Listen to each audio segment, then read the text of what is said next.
Hello, dear students. Today we are discussing about antidiabetic drugs. Antidiabetic drugs, that is also known as hypoglycemics or hypoglycemic drug. The meaning of the antidiabetic drug means drugs which are used in the treatment of diabetes. Diabetes is a sort of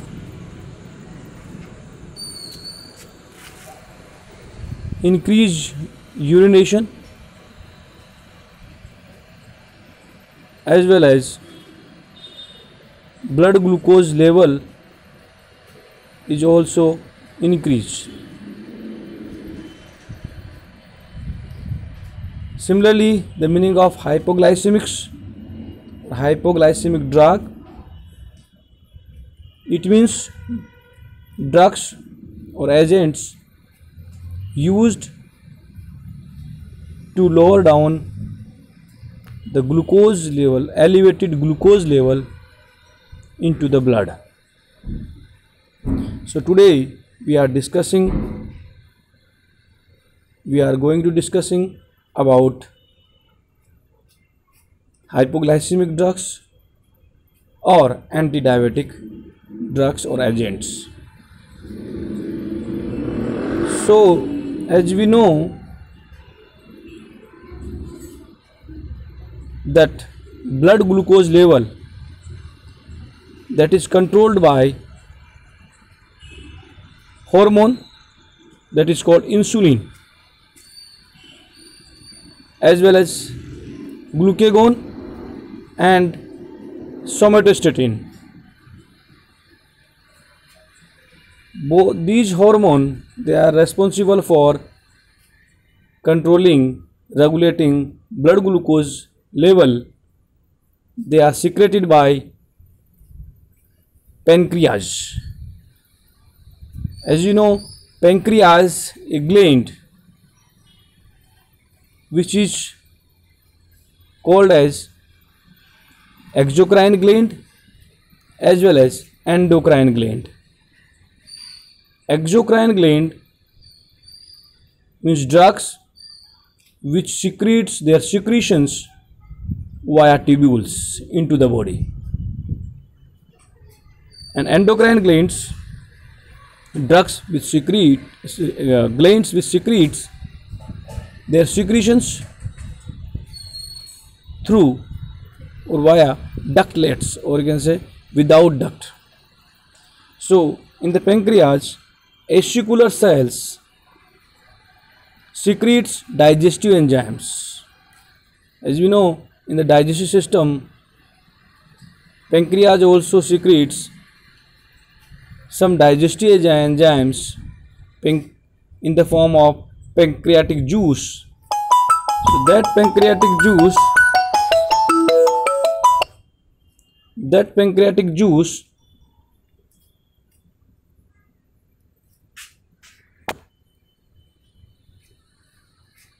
that is secreted here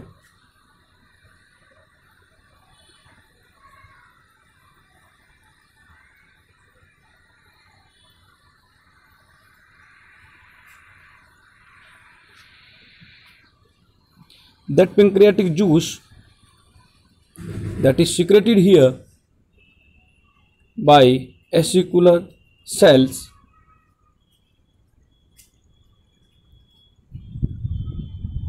and isolates of Langerhans that secretes hormone, and these hormones, they are polypeptide in nature. Isolates of Langerhans, these are special types of cell that is present into the pancreas, and these islands of Langerhans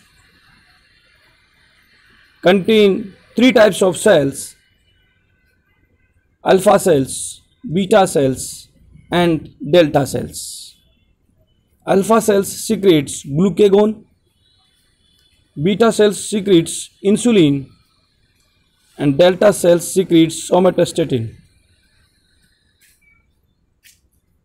As we know, insulin reduce the blood glucose level, glucagon enhance the blood glucose level. So both they are physiological antagonist hormone, and their concentrations is controlled or regulated by somatostatin.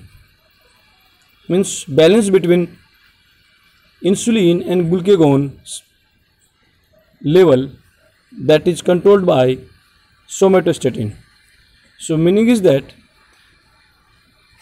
in pancreas, Langerhans, islands of Langerhans cells regulates collectively the blood glucose level.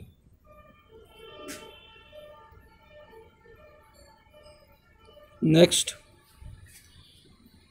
diabetes. So as I discussed with you in the starting of the lecture, that diabetes, it's a general term for disease marked by excessive urinations.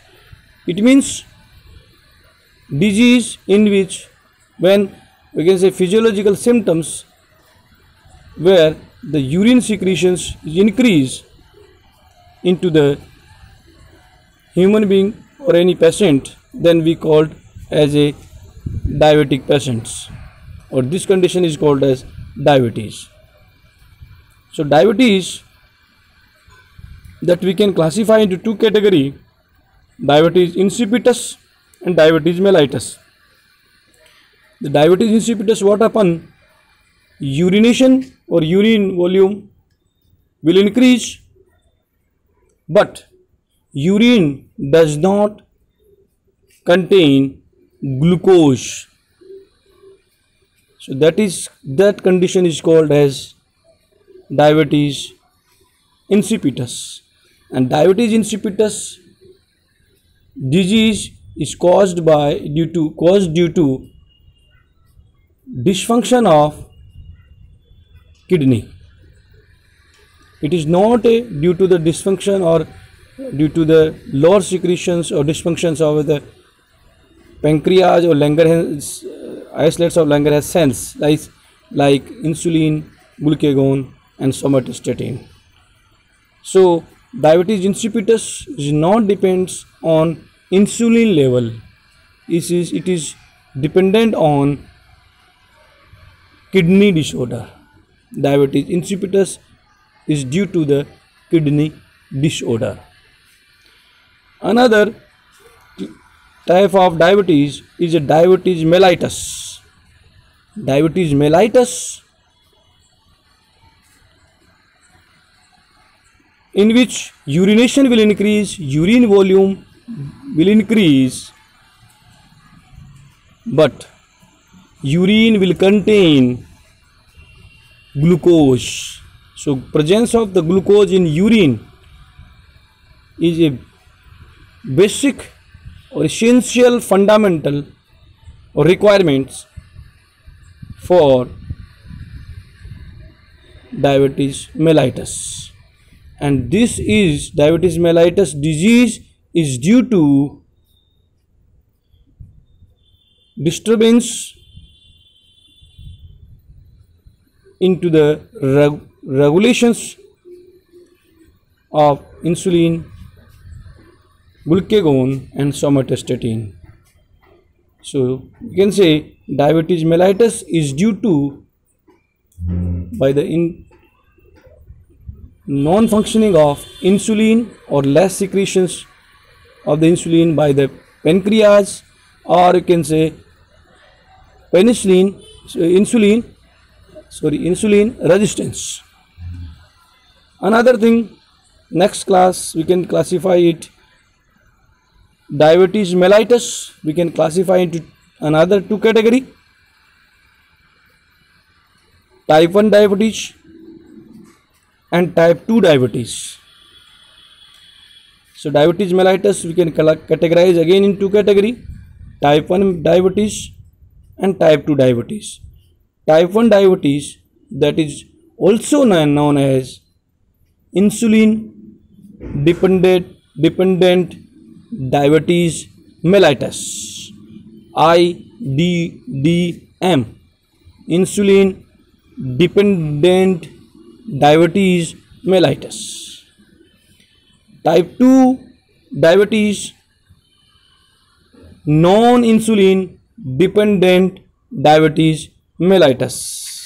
So by the name it is clear that type 1 diabetes is due to the insulin, or you can say it depends on the insulin concentrations, and type 2 diabetes is not depend directly on the insulin. Now again we are discussing about type 1 diabetes and type 2 diabetes. So type 1 diabetes, insulin dependent diabetes mellitus,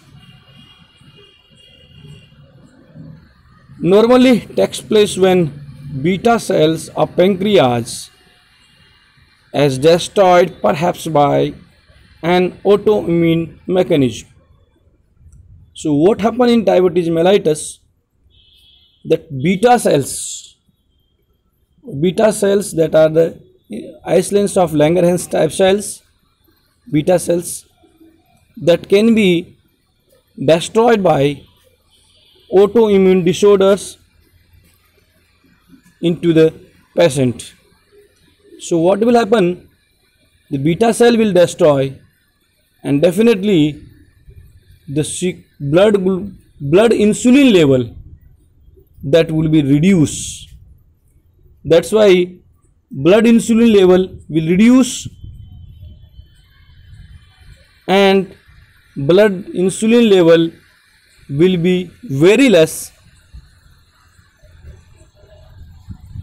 So blood glucose will increase, blood glucose level will increase, and this condition, the condition of type 1 diabetes or insulin dependent diabetes mellitus, it can be treated only by insulin only.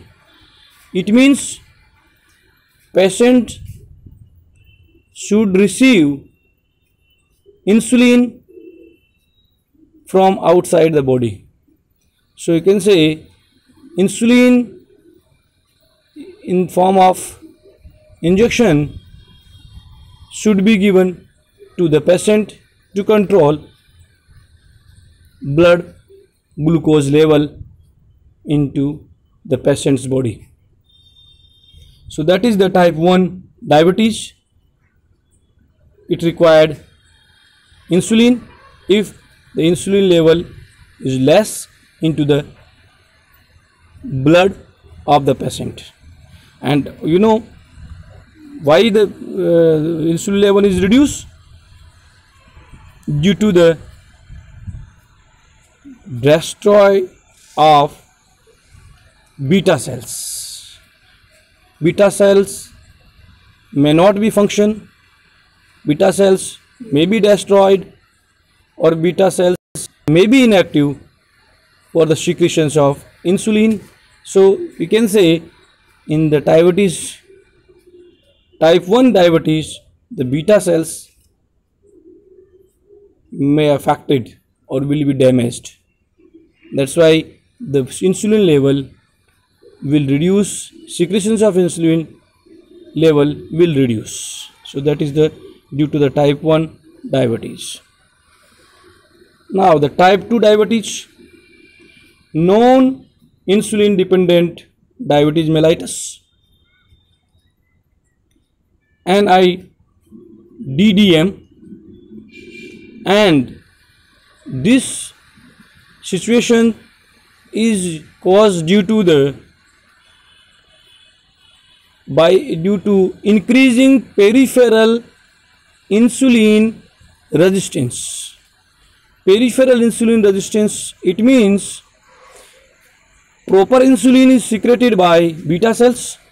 Beta cells are healthy in the patient, but the beta cells secrete their insulin into the blood, and blood circulate this insulin throughout the body to the tissue level,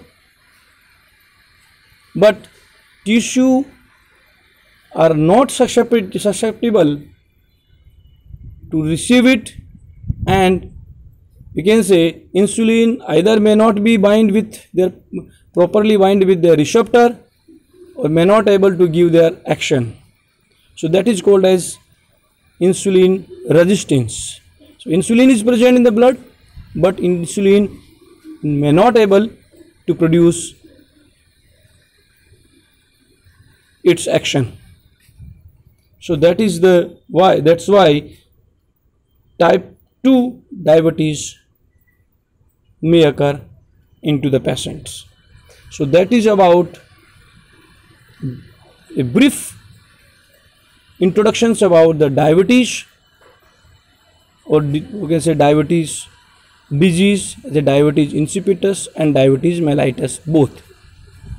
Now we are discussing about insulin. Insulin hormone, which is secreted by beta cells of islands of Langerhans pancreas, and it is the main hormone that is responsible for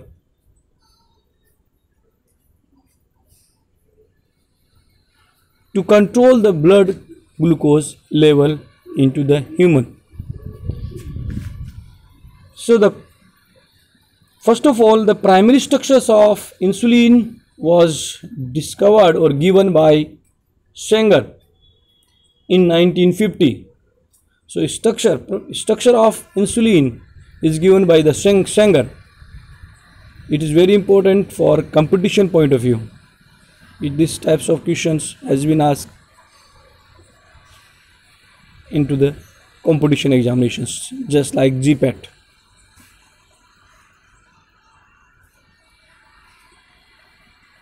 Insulin is a polypeptide molecule. Polypeptide means it is made up with peptide, or you can say amino acids. So you can say the insulin is a protein. Insulin is a protein, or insulin is a proteinous in nature. So I think it is clear, and it should be clear that's why insulin may not be given orally. Insulin may be given only directly into the blood, because when it is either it is given orally, it may be digested by digestive enzyme, because it is an protein. So digestive enzyme may digest this protein, so it will not be effective. So insulin as a hormone, it is given directly into the blood. Now insulin, it's a polypeptide, so it is made up with 51 amino acids. 51 amino acids, they are present in two polypeptide chain. Polypeptide chain. One is assigned as a chain A, another polypeptide chain is chain B. Polypeptide chain A, polypeptide chain consists 21 amino acids, and polypeptide chain B consists 30 amino acids. 30. So the 21 and 30, A chain having 21, B chain having 30, and both chains, they are fused together by two disulfide bonds. Two disulfide bonds, one sulfide bond, one bisulfide bond, that is in between both amino acids as a linker, and one additional disulfide bond that is present into chain A. So that's why we can say one insulin molecule contain two disulfide bond. It's very clear, because it is asked by several competition examinations that insulin contain which types of bond, that is disulfide bond. Disulfide bond, and in number two disulfide bond. One disulfide bond that is joined to chain A with chain B, and chain A with polypeptide chain A contain 21 amino acids and polypeptide chain B contain 30 amino acids. Both are joined together by a bisulfide or disulfide bond, and one additional disulfide bond that is present in chain A, that is contain 21 amino acids, and 21 amino acids chain joined together with the help of a disulfide bond. So that's why we can say that insulin is a polypeptide molecule, contain 51 amino acids, total 51 amino acids, in two chain A, chain B. Chain A contain 21 amino acids and one disulfide bond, and chain B contain 30 amino acids but does not any disulfide bond. But both chain A and chain B fuse together by a disulfide bond. So you can say the total number of the disulfide bond in insulin, one insulin molecule, would be 2 disulfide bond. So I think it is clear to you. I think all of you clear about insulin, the insulin structure, about the insulin, chemical structure of the insulin. It is clear now. Insulin, it's a protein, polypeptide, contain 21 amino acids, 2 polypeptide chain A, chain B. Chain A contain 21 amino acids, also having one disulfide bond. Chain B having 30 amino acids, does not contain any disulfide bonds. Chain A and chain B both are fused together with the help of one disulfide bonds. So overall, insulin molecule having 51 amino acids and 2 disulfide bonds for joining them. Now, variants of insulin products. Variants means insulin product, or you can say insulin formulations that is available in the market. So we are discussing about as a insulin product. So these are a number of variant of insulin products are available as a drug. So number of the insulin drug available in the market.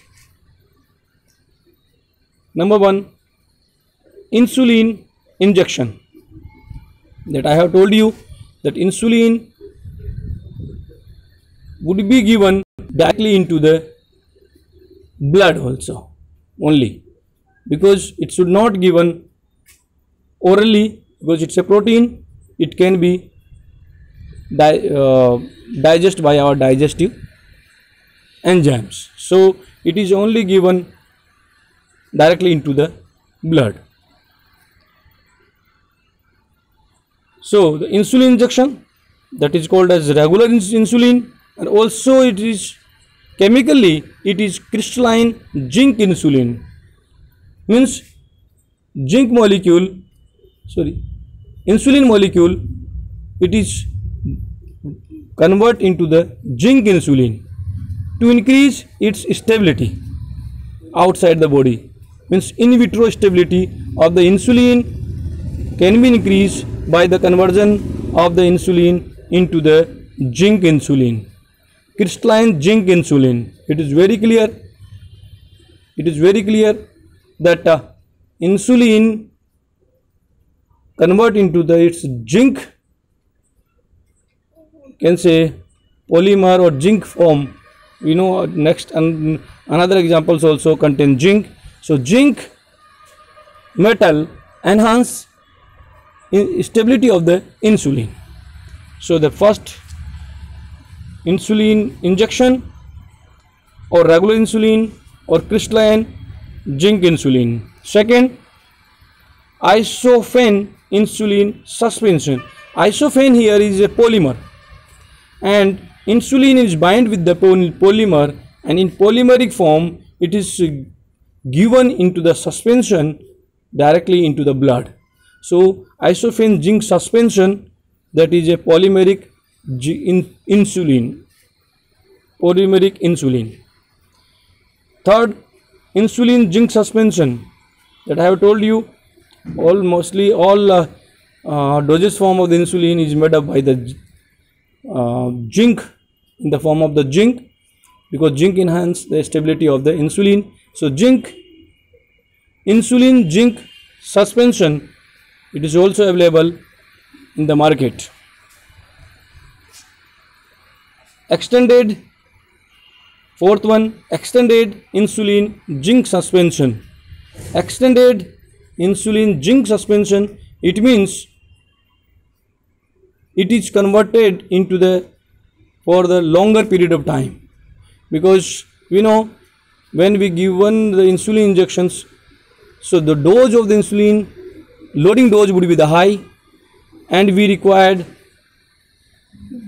slowly dose or very low dose to regulate our glucose level into the blood for longer period of time. So we have to be given in that formulation that the release of the insulin from the dosage form would be for longer period of time, at least till when we are eating something, till it is get digested by or may reach up to the all cells. It will take near about 2 hours. So the actions of the insulin should remain at least for 2 hours or 3 hours. That's why what will happen, the you can say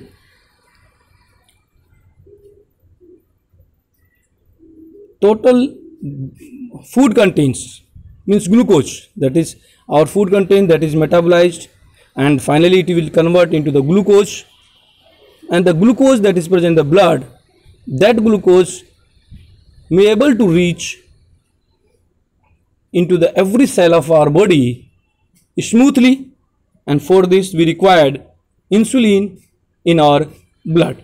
So we have to, so that's why we have to convert into the extended insulin zinc suspension. It's a extended formulations, and it is also called as ultra lente insulin. Ultra lente insulin. So very important, several times in the competition examinations or as the university examinations, it has been asked what is the ultra lente insulin. So extended insulin zinc suspension is ultra lente insulin. Fifth dosage form, and that is fifth dosage form of insulin, fifth drug of the insulin, prompt insulin zinc suspension. Just prompt insulin zinc suspension, it is again is a just like a extended zinc insulin suspension, but their duration of availability or duration of the release of the insulin is shorter than extended. That's why it is also known as semi-lente insulin. So semi-lente insulin, its action will remains 1 hour and 1.5 hours, means less than the extended insulin zinc suspension in the body. And the last one, sixth one, the protamine zinc insulin suspension. Protamine insulin zinc suspension, it is a protamine is a again a polymer, and it maintain its concentrations for longer time, means insulin concentration for longer time into the human blood. So the protamine zinc insulin suspension is very good drug, very good formulations of very good drug of the insulin or formulation of the insulin that is given to the diabetic patients who have type 1 diabetes, because the concentrations, required concentrations of the insulin may retain for longer time into the blood by using, when we are using protamine zinc insulin suspension, and this is also called as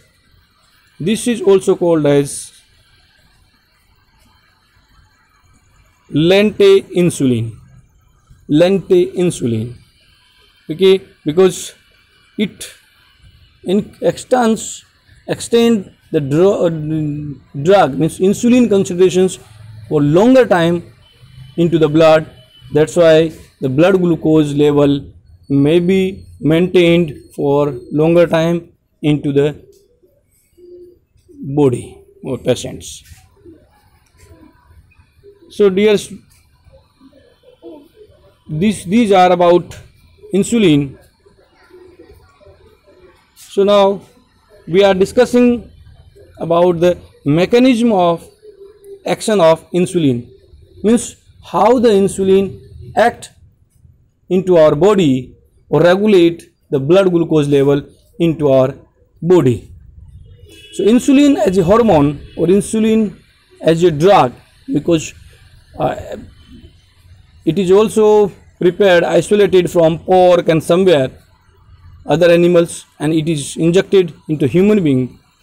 So it is a hormone, and it acts, the mechanism of action of the insulin, or it acts on our body by two ways. One, either it enhances the metabolism of carbohydrate, lipids and protein in our cell or in our body. All sensitive cells, including liver, skeletal muscles as well as adipose tissues, all cells, they are sensitive with the insulin, and these carbohydrate, protein and lipid metabolism that can be regulated, that can be controlled by insulin, and their metabolism may enhanced by the insulin, by giving stimulation to the every cell of our body, including liver and skeletal muscles and adipose tissue also. Means all cell can be, we can say all sensitive cell can be sensitized by the insulin for the metabolism of carbohydrate, protein and lipids. That's why therefore by the metabolism of carbohydrate, protein and lipid, we can able to get energy in the form of ATP. Every cell able to get energy in the form of ATP, and that can be stored in the mitochondria of every cell, and that is utilized by, that can be utilized by cell. So that is the one way by which insulin may act. Another very important mode of action of insulin, that insulin can enhance, can stimulate the uptake of the glucose, amino acids and certain ions by altering membrane permeability through some direct membrane effects. It means what happen at the membrane level or in the cellular level, membranes are semi permeable, and that's why the our food contains like glucose, amino acids as well as some ions may not be able to penetrate into the cell because of semi permeability of the cell, and it requires some energy, or you can say some stimulation for their transportations. So insulin bind with the receptors that is present into the membrane. So very important, insulin receptors, they are the membranous receptors, they are present in the cell membrane. Every cell membrane of our body contain insulin receptors, and insulin bind with their receptors, and tyrosine kinase receptor, that is a receptor on which the insulin may bind, and after the binding of that particular tyrosine kinase receptors or the particular insulin receptors, insulin open the pores of cell membrane, and that's why what happen, the macromolecules like glucose and amino acids and some ions that are not permeable, that may be, you can say, that may enter. So you can say permeability of glucose, protein as well as ions, some ions that may be enhanced, permeability of these protein, glucose and ions is enhanced by insulin. That's why you can say tissue fluids, from the tissue fluids, these glucose and these proteins, they are enter into the cell, where they will be glucose will be metabolized, protein will be metabolized and will be utilized, and by through the glycolysis and Krebs cycles, and you can say energy is stored in the form of the ATP into the mitochondria. So basically it's a very important that insulin enhance the permeability of these energy containing molecules at the every cell level by direct interference with the cell membrane permeability. So that's all about the insulin. That insulin mechanism of action, insulin basically it enhances metabolism of glucose, carbohydrates, proteins and lipids. And second one that is very important, that it helps into the their penetrations or permeability of glucose, protein and ions into the cell, every cell of the body, because of the simple diffusions, these all can say transportations may take place at the cellular level as well as the tissue level. That's why, and the can say due to semi-permeability of the membrane, these carbohydrates, glucose and amino acids and other ions may not be able to enter into the cell, and these, so the permeability of the cell membrane is enhanced by the insulin bind with the cell membrane, that is receptors, insulin receptors present on the every cell membrane, and they bind with the cell membrane and enhance their permeability into the cell. That's why the cell, when they enter into the cell will utilize them and metabolize via various metabolic route, like glucose is metabolized by the Krebs glycolysis and then Krebs cycles and get the energy in the form of the ATP. So that's all about the insulin, and as you can say hypoglycemic drug as an introductive drug, as well as the insulin, chemistry of insulin in details. In the next class we will discuss about the other, you can say, oral hypoglycemic agents or oral hypoglycemic drugs in the next class. Thank you very much.